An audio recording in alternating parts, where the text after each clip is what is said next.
Convido a todos os irmãos a abrirem as vossas Bíblias no livro de Atos dos Apóstolos, capítulo de número 28, versículo de número 30 e versículo de número 31.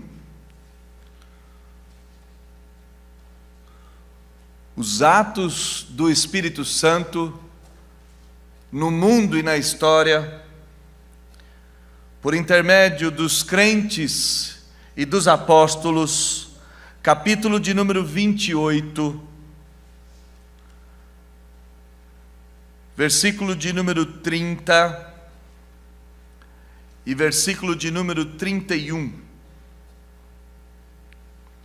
Está escrito na Santa Palavra do Senhor: por 2 anos permaneceu Paulo na sua própria casa que alugara, onde recebia todos que o procuravam, pregando o reino de Deus e com toda a intrepidez, sem impedimento algum, ensinava as coisas referentes ao Senhor Jesus Cristo. Vamos orar mais uma vez, feche seus olhos, baixe sua fronte, falemos com Deus mais um instante. Deus, Tua palavra que é poderosa, Tua palavra que divide o indivisível, Tua palavra que penetra as profundezas do ser humano. Esta palavra acabou de ser lida neste lugar.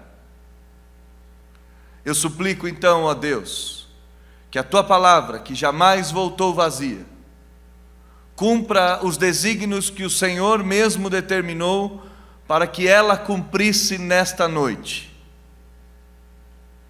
Usa-me, apesar das minhas deficiências e das minhas debilidades.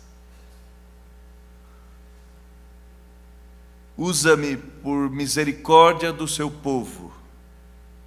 Usa-me por graça.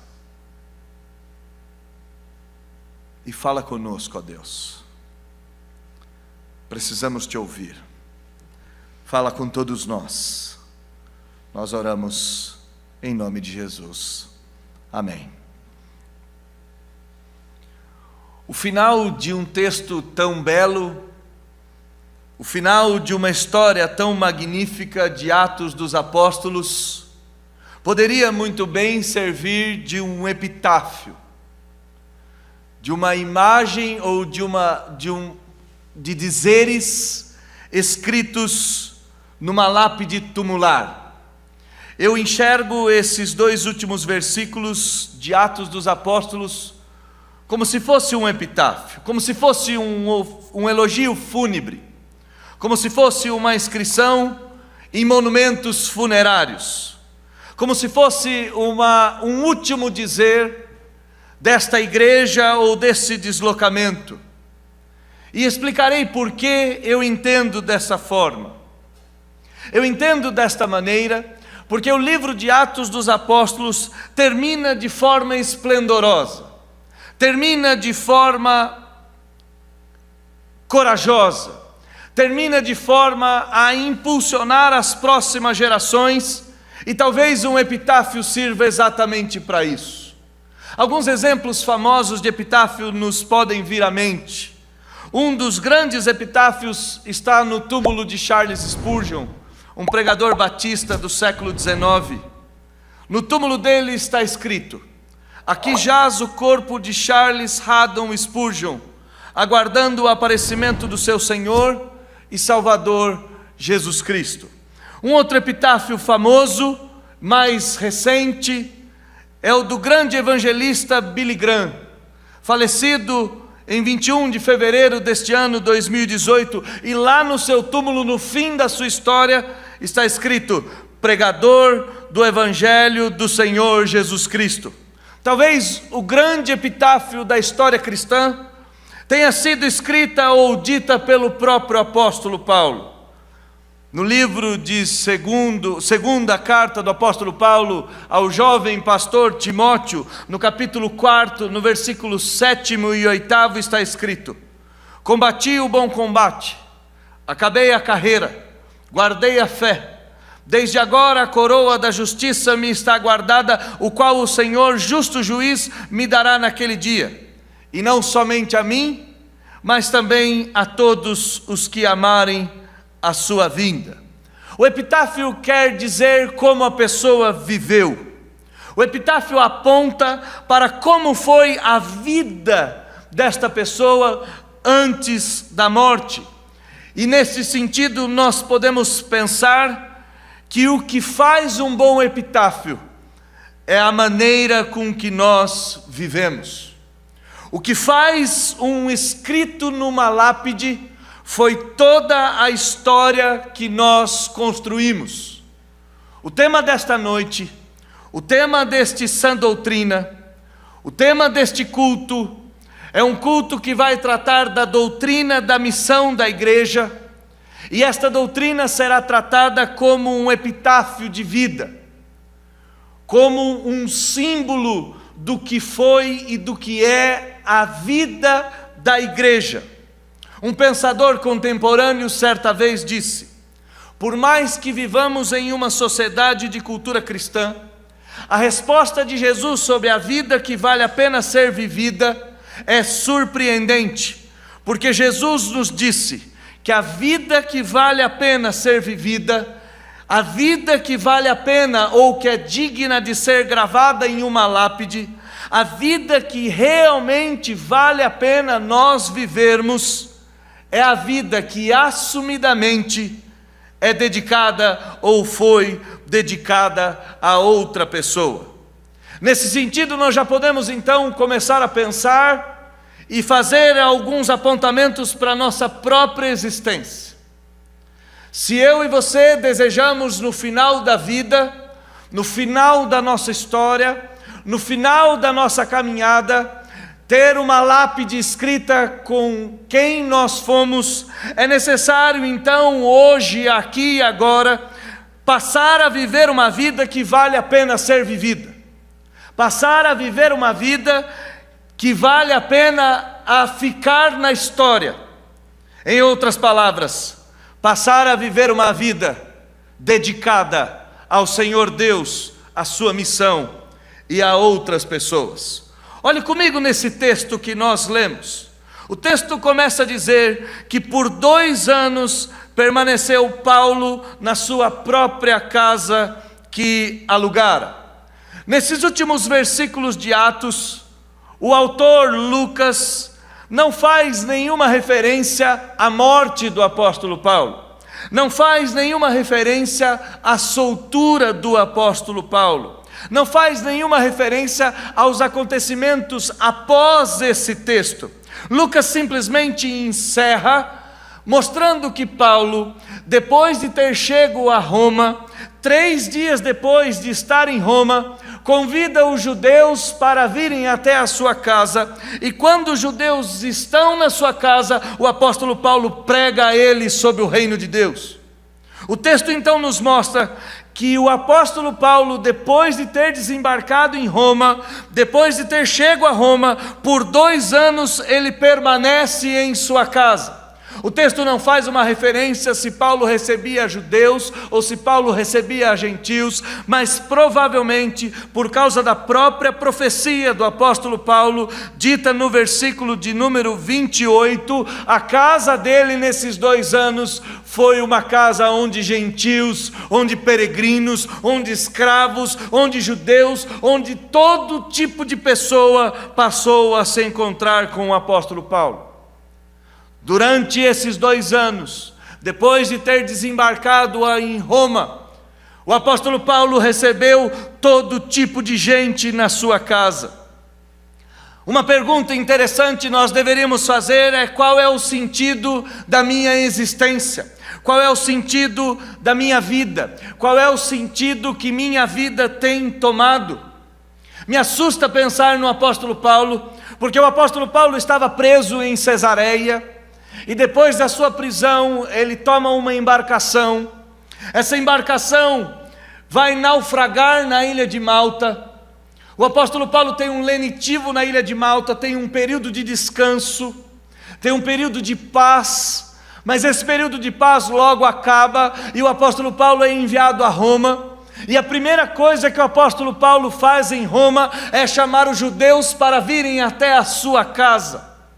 O apóstolo Paulo coloca um alvo na sua residência. O apóstolo Paulo marca a sua casa como a casa daquele homem que havia perturbado os judeus pelo mundo antigo. O sentido da vida de Paulo era proclamar o evangelho a judeus e a gentios, mesmo que isso custasse e colocasse a sua vida em risco. Qual é o sentido da minha vida? Qual é o sentido da sua vida? Qual é o sentido da nossa vida? Provavelmente eu e você, se chegássemos em Roma, julgados pelos judeus, jurados de morte pelos judeus, não avisaríamos os judeus que lá estávamos. Provavelmente eu e você nos esconderíamos, provavelmente eu e você não mostraríamos qual é a nossa residência, mas o texto deixa claro que Paulo durante 2 anos continua a missão do evangelho, continua a missão de pregar o evangelho, mesmo correndo o risco de morte. Certo autor disse no passado: a missão da igreja é a única razão de estarmos na terra. Qual é o sentido da nossa vida?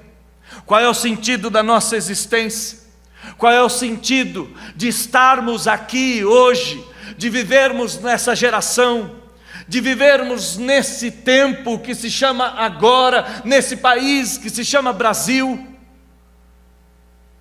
Deus quer nos ensinar que nós devemos dedicar o tempo que nos resta a esta missão de vida que deve nortear toda a nossa existência.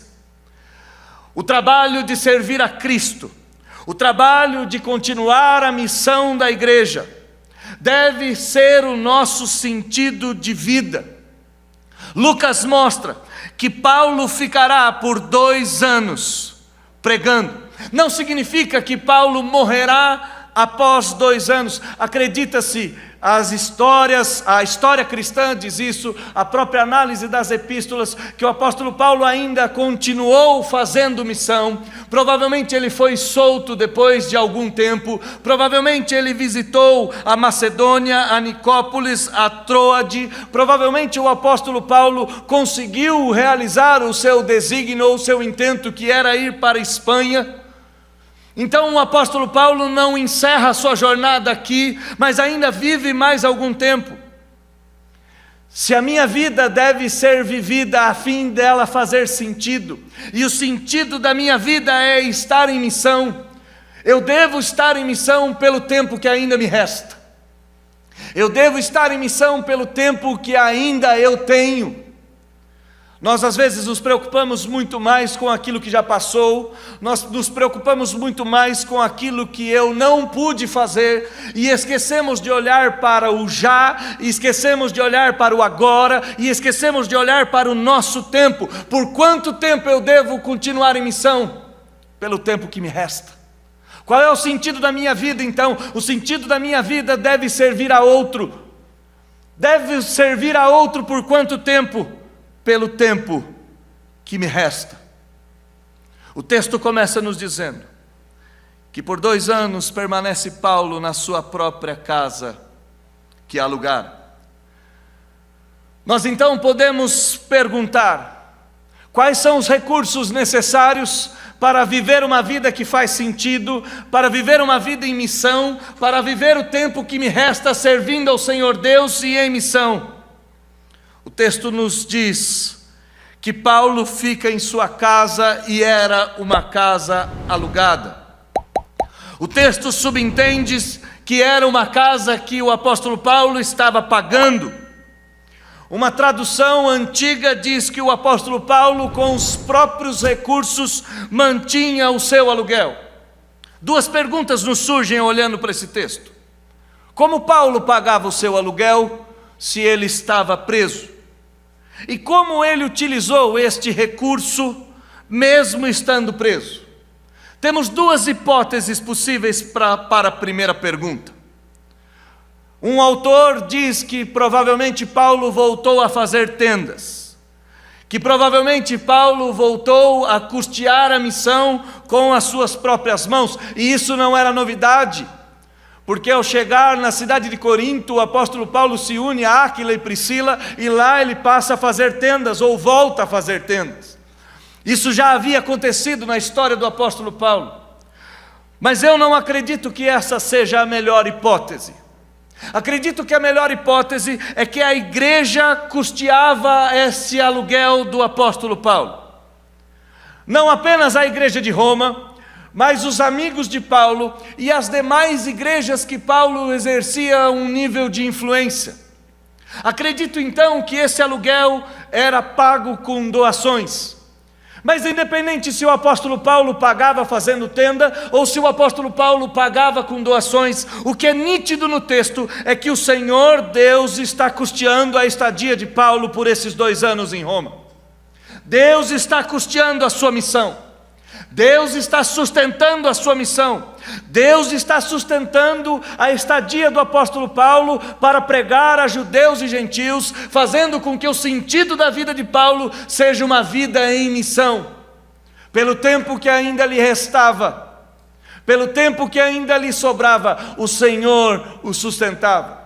É óbvio que o texto não está fazendo nenhuma referência à preocupação de Paulo. Mas uma pergunta que talvez possa ser feita é: qual é a preocupação de Paulo em relação ao sustento? O apóstolo Paulo disse que aprendeu a viver de todas as formas, tendo muito ou tendo pouco. O apóstolo Paulo aprendeu a viver de qualquer maneira, aprendeu a viver encarcerado e aprendeu a viver livre. Então nós entendemos que o custeio da sua casa e do seu aluguel não faziam parte da preocupação ordinária de Paulo. Provavelmente o apóstolo Paulo não tinha nenhuma preocupação quanto ao seu sustento. E aqui nós temos que olhar mais uma vez para as nossas vidas. Eu devo viver uma vida que vale a pena ser vivida. Uma vida que vale a pena ser vivida é uma vida em missão. Uma vida em missão pelo tempo que me resta. Uma vida em missão pelo tempo que me resta, sendo sustentado por Deus e na sua forte mão. O Senhor é ainda aquele que nos dá o pão nosso de cada dia. O Senhor é ainda aquele que nos dá o que comer, o que vestir e onde dormir. O Senhor costumeiramente costuma dar as necessidades do seu povo. Preocupar-se como a missão vai andar não é uma preocupação dos crentes, é uma preocupação do Senhor. O Senhor é o responsável por manter o seu povo em missão. O Senhor é o responsável por nos dar o sustento. O Senhor é o responsável por nos dar o pão. O Senhor é o responsável por nos manter vivos e de pé. Quem pagava o aluguel de Paulo? Deus. Como Paulo então utilizava esses recursos? E essa resposta está na continuidade do texto. Versículo 30 diz que durante esses 2 anos o apóstolo Paulo permanece na casa que alugara. E nessa casa ele recebia a todos que o procuravam. Como Paulo utilizou a sua própria casa? Para receber pessoas. Quais pessoas Paulo recebia em sua casa? Todas. Em quais circunstâncias o apóstolo Paulo recebia as pessoas? Bastava que essas pessoas o procurassem. Bastava que essas pessoas quisessem estar com o apóstolo Paulo.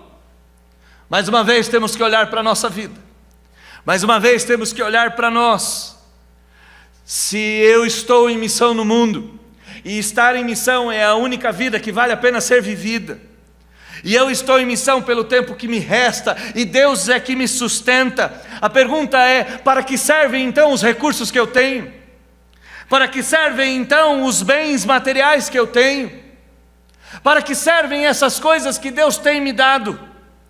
Paulo nos dá uma tremenda lição de mordomia cristã. Mordomia é o cuidado e a administração daquilo que pertence a outro. Mordomia não é cuidar das nossas coisas. Mordomia é cuidar das coisas que pertencem a outro, e neste caso, a casa que Paulo está pertence a Deus. O sustento dessa casa pertence a Deus. O próprio apóstolo Paulo disse isso aos Coríntios quando ele perguntou: que tens tu que não tenha sido recebido. Todas as nossas coisas, de fato, não são nossas, são do Senhor. São dadas a nós provisoriamente, temporariamente, e nós somos responsáveis por isso. Mordomia é o manejo responsável dos recursos do reino de Deus. Mordomia é o manejo responsável das coisas que Deus nos deu. E infelizmente, irmãos queridos, o uso que nós fazemos das nossas posses, o uso que nós fazemos dos nossos recursos, o uso que nós fazemos do nosso tempo, o uso que nós fazemos da nossa família, o uso que nós fazemos da nossa vida, mostra muito sobre quem nós somos. Como eu lido com o dinheiro, como eu lido com o tempo, como eu lido com minha casa, como eu lido com as coisas que eu tenho, mostram quem eu sou. Por quanto tempo o apóstolo Paulo está em missão pelo tempo que lhe resta? Como ele usa a sua casa para realizar a missão? A pergunta tem que ser direta. Como você tem usado as coisas que Deus lhe deu? Como você tem usado a casa que você mora? Como você tem usado o carro que você tem? Como você tem usado os recursos que você tem? Esses recursos só existem a fim de que o Senhor Deus propague o Evangelho por intermédio da sua vida. Lembre-se que o nosso tema é a vida que vale a pena ser vivida, é uma vida em missão. E uma vida em missão usa tudo que nós temos para realizar essa missão. O apóstolo Paulo nos mostra que mesmo não sendo proprietário da casa, ele a usa de forma exemplar, fazendo dos seus bens instrumentos da missão de Deus. Pois bem, chegamos no terceiro aspecto do texto. Com qual intenção Paulo recebe tantas pessoas? Versículo de número 31 nos diz: ele recebe tantas pessoas, judeus e gentios, peregrinos, escravos, soldados, homens e mulheres perdidos, homens e mulheres religiosos, homens e mulheres pagãos, recebe-os na sua casa, em todo o tempo, em todos os horários, com tudo que ele tinha, com uma só intenção, de anunciar-lhes ao Senhor Jesus Cristo, a fim de pregar-lhes o reino de Deus, a fim de demonstrar-lhes que havia uma esperança além desta vida, e a partir desta vida. Versículo 31 diz que Paulo prega sobre o reino de Deus. Qual a intenção que Paulo recebe as pessoas? Para falar sobre o reino de Deus. O apóstolo Paulo já tinha feito isso no versículo 23, logo depois de ter desembarcado a Roma, o apóstolo Paulo chama os judeus e prega sobre o reino. Esse foi sempre o assunto do apóstolo Paulo. O assunto dele era pregar e falar sobre o reino invisível de Deus, sobre um reino que não era deste mundo, sobre um reino que havia perpassado a vida e a morte e que duraria pelos séculos dos séculos. O reino de Deus é o resultado da missão. A missão é a anunciação do reino de Deus. Paulo recebe tanta gente para lhe falar a respeito do reino, para falar que os poderes desse mundo estão sendo destruídos, para falar que César não é o Senhor, para falar que a política não é quem reina. O reino de Deus não é sobre César, o reino de Deus não é sobre religião, o reino de Deus não é sobre política, o reino de Deus é sobre o rei do reino. E o apóstolo Paulo, no coração do império, anuncia para todas essas pessoas sobre o reino de Deus. Como o apóstolo Paulo faz isso? O versículo 31 diz: com intrepidez. O apóstolo Paulo prega sobre o reino de Deus com uma intrepidez absurda. O apóstolo Paulo prega com autoridade, fala sobre o reino de Deus com unção, fala sobre o reino de Deus com coragem, fala sobre o reino de Deus com entusiasmo, fala sobre o reino de Deus com eloquência, fala sobre o reino de Deus, crendo no reino e no Rei do reino. Então, irmãos queridos, aqui nós temos no mínimo duas aplicações a ser feitas para a nossa vida. A vida que vale a pena ser vivida é uma vida em missão. Uma vida em missão pelo tempo que me resta. Uma vida em missão com tudo que eu tenho, com os meus bens, com os meus recursos, com os meus talentos. E viver uma vida que vale a pena ser vivida é viver uma vida de proclamação do reino de Deus.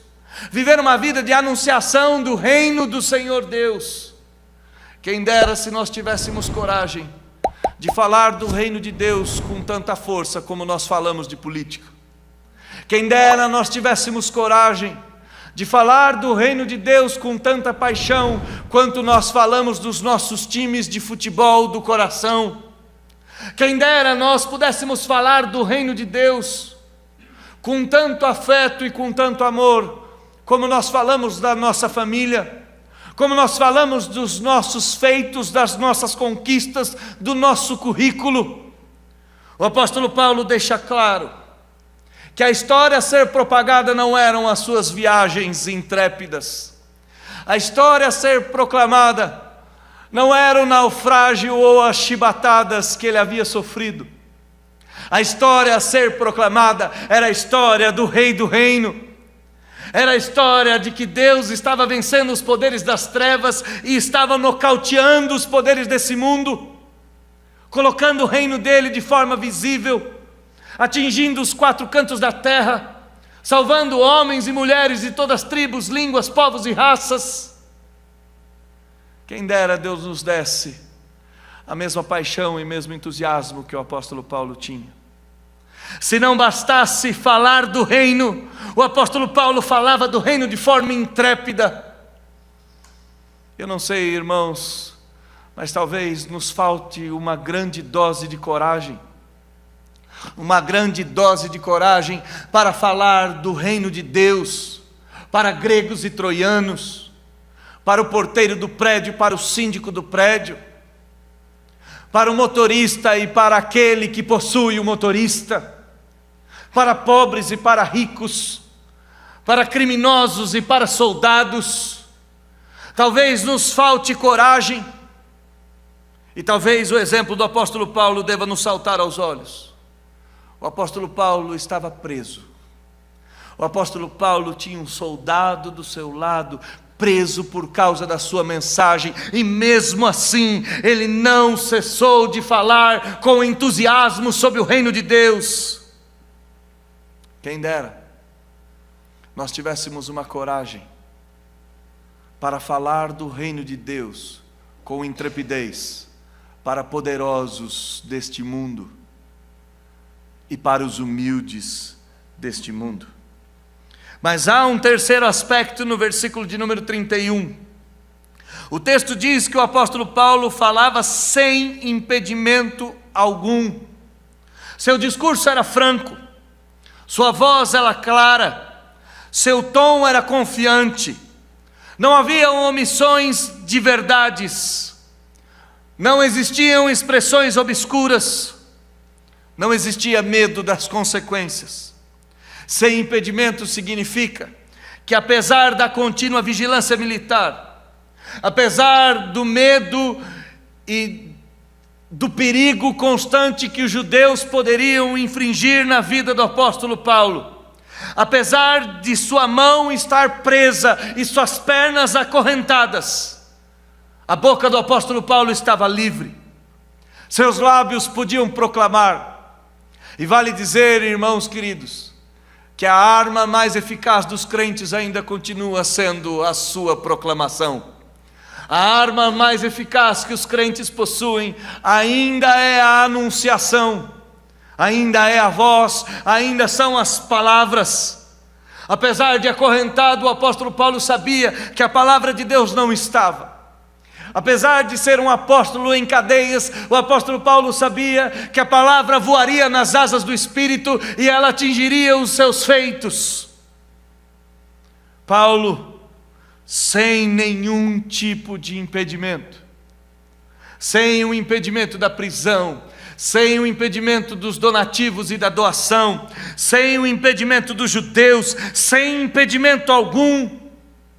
Olhemos para as nossas vidas. A vida que vale a pena ser vivida é uma vida em missão. A vida que vale a pena ser vivida é a vida que nos resta, e a vida que nos resta deve ser uma vida de proclamação com tudo que nós temos. Proclamação não das nossas histórias, não dos nossos feitos, não das nossas realizações, proclamação do reino de Deus. Proclamação com toda intrepidez e sem impedimento algum.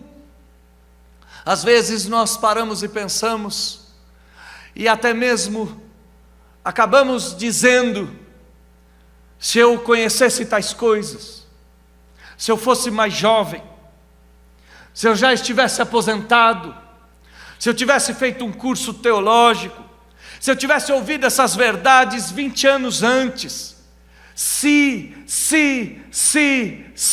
e mais alguns sis.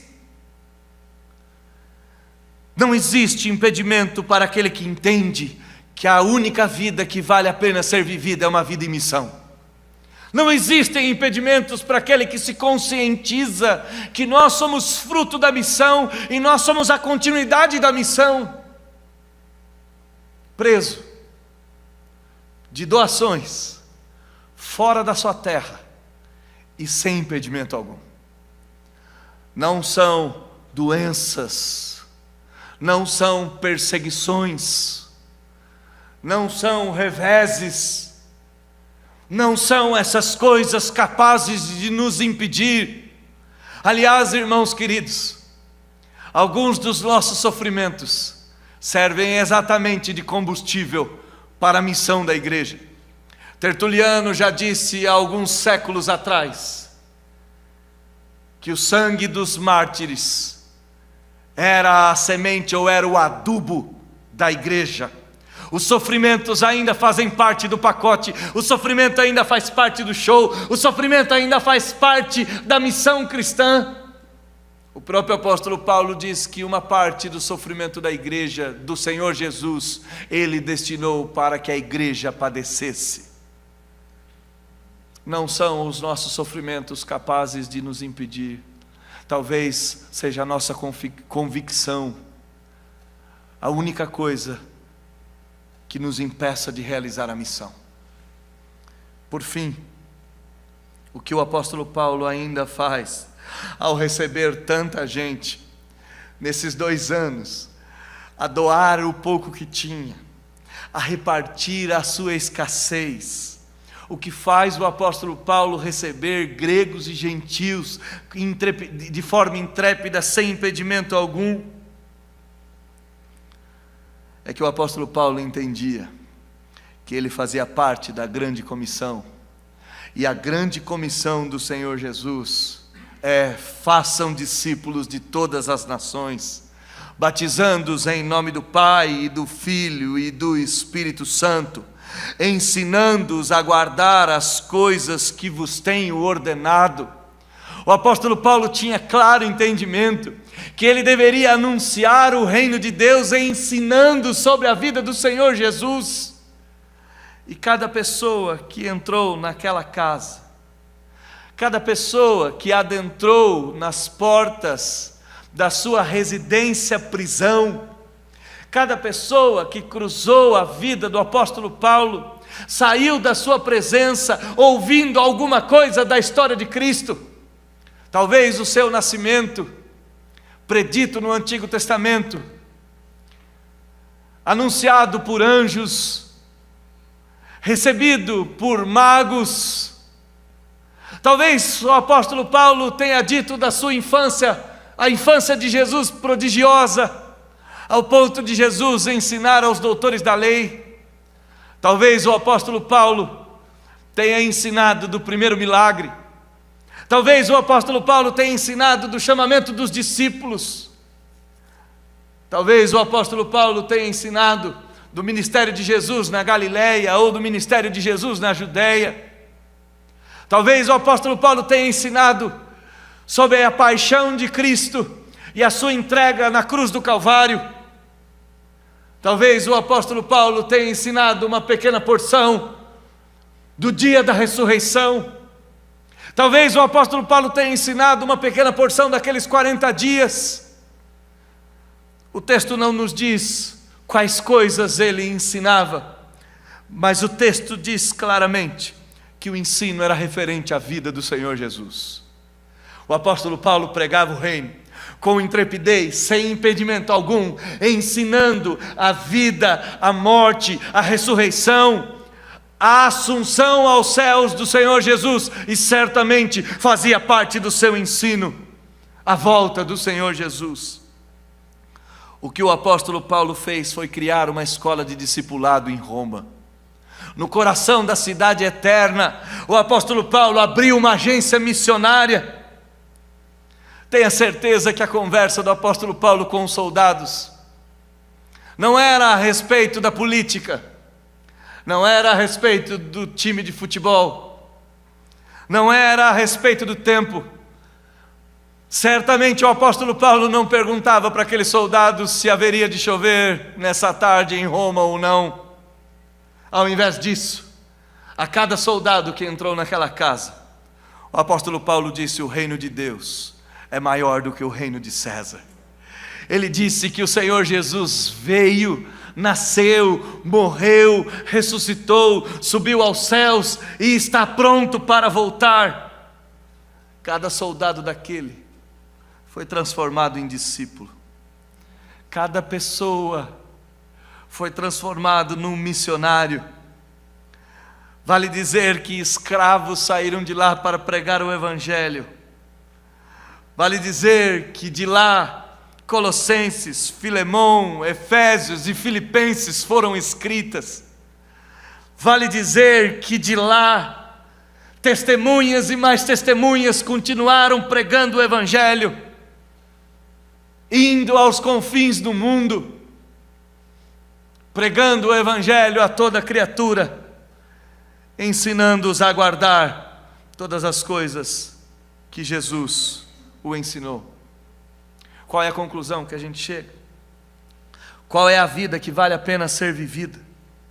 A vida que vale a pena ser vivida é a vida que dá um bom epitáfio, é a vida que dá uma boa inscrição tumular, é uma vida que mostra na nossa morte como nós vivemos, é uma vida que coloca o nosso tempo, o tempo que nos resta, os nossos recursos, muitos ou poucos, os nossos encontros com pessoas importantes ou com pessoas humildes, coloca a nossa vida em missão no mundo, coloca a nossa vida aliada à missão de Deus no mundo, coloca a nossa vida a serviço de Deus e a serviço dos outros, a fim de nós refletirmos. O personagem histórico de Machado de Assis, chamado Dom Casmurro, teve no seu epitáfio a seguinte frase, com uma letra bem pequena. Lá estava escrito no seu epitáfio: tentou ser, não conseguiu; tentou ter, não possuiu; tentou continuar, não prosseguiu; e nessa vida de expectativas frustradas, tentou até amar, pois bem, não conseguiu, e aqui está. O personagem de Machado de Assis tem no seu epitáfio uma mensagem de fracasso. E trazendo para um exemplo mais moderno e mais contemporâneo, na letra que leva o nome de epitáfio da banda conhecida de todos nós, chamada Titãs, no epitáfio está escrito: devia ter amado mais, devia ter chorado mais, devia ter visto o sol nascer, devia ter arriscado mais e até errado mais, devia ter feito o que eu queria fazer. A vida que vale a pena ser vivida é uma vida digna de um bom epitáfio. E uma vida digna de um bom epitáfio é uma vida em missão, que coloca o tempo que nos resta a serviço do Senhor Jesus, que coloca os recursos que temos a servir ao Senhor Jesus, que coloca na nossa língua, na nossa boca, uma só mensagem, pregada de forma corajosa, apesar dos impedimentos, ensinando o Senhor Jesus, fazendo do nosso local geográfico uma verdadeira agência missionária. E ao invés de um epitáfio triste como o de Dom Casmurro, ao invés de um epitáfio doloroso como da canção Epitáfio de Titãs, talvez no nosso epitáfio esteja escrito assim: amei, porque ele me amou primeiro. O choro durou uma noite, mas a alegria veio pela manhã, pois eu vi o sol da justiça nascer, e por isso nada me foi custoso. Vivi a vida que deveria ter vivido, não fazendo a minha própria vontade, mas fazendo a vontade daquele que governa céus e terra. E aqui está um homem que encerra sua vida, tendo pregado o Evangelho e tendo vivido uma vida que aguarda a volta do Senhor Jesus. Saiba você, meu irmão querido, que a vida que vale a pena ser vivida é a vida que escreve Atos 29. É a vida que continua escrevendo esse livro. Nesse livro, um epitáfio foi escrito. Neste Atos 29, o epitáfio ainda não foi escrito. Vale a pena viver, vale a pena estar em missão, vale a pena continuar, vale a pena pregar, vale a pena anunciar, continuando a missão da igreja, na esperança de que no término, uma boa mensagem de uma lápide seja o nosso tesouro. Guardei a fé, encerrei a carreira, e a coroa da justiça me aguarda. Que assim seja. Uma vida que vale a pena ser vivida deve ser uma vida em missão. Vamos orar e a gente termina esse culto, termina esse momento de culto nesta noite. Ó Deus, nos ajude, Deus, a entender que o seu povo é responsável por escrever Atos 29.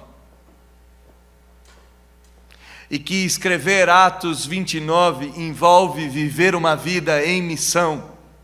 E viver uma vida em missão é a única vida que vale a pena ser vivida. Viver uma vida em missão é a única vida que vale a pena. É a única vida que é digna de um epitáfio.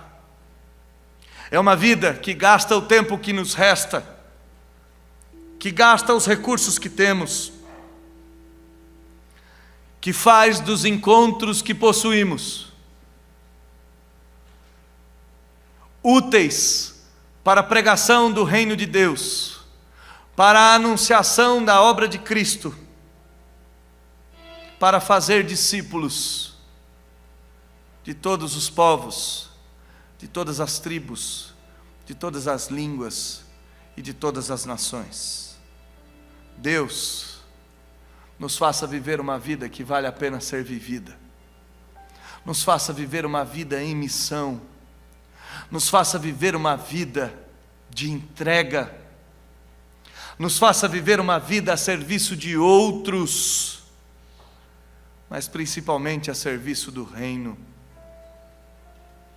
E que no final de tudo isso, que no final da história, no nosso túmulo esteja escrito: eis aqui alguém que passou o resto de sua vida pregando o Evangelho, e que aguarda o retorno do Senhor Jesus para ressuscitar com os santos. Deus, talvez o nosso maior tesouro nesta vida seja ter vivido uma vida de serviço ao Senhor e ao Teu reino. Nos faça então pensar na escrita dos próximos capítulos da história da igreja, visando que ao chegarmos na nossa morte, tenhamos cumprido a nossa missão. Nos ajude, ó Espírito Santo, a escrever a história das missões da igreja com a nossa própria vida. Nos ajude, ó Santo Espírito, a gravar nos nossos túmulos um epitáfio de vida que conta a história de um pregador, de um crente, de um discípulo, de um missionário. Não precisamos ir para outro lugar, temos o tempo, temos a nossa casa, temos os nossos bens, temos os nossos deslocamentos, temos inclusive as nossas dificuldades. Nos faça, nesse tempo que se chama hoje, falar do Teu reino, ensinar sobre Cristo, de forma intrépida, corajosa, fazendo discípulos para a expansão do Seu reino. Nos faça letras da grande escritura da história da igreja, da grande escritura da história das missões. Nos faça parte de Atos 29. Nos faça parte da continuidade dessa história. Faça isso em nós, Deus, a fim de que o nome do Seu Filho seja proclamado. Faça isso em nós, para a alegria dos povos. Faça isso em nós, para a glória do Pai, do Filho e do Espírito. Faça isso em nós, para que todo joelho se dobre e toda língua confesse que Jesus Cristo é o Senhor, para a glória de Deus Pai. Nós oramos, Deus, agradecidos porque o Senhor nos chama para fazer parte dessa história. Nós Te agradecemos nessa noite e fazemos isso em nome de Jesus. Amém.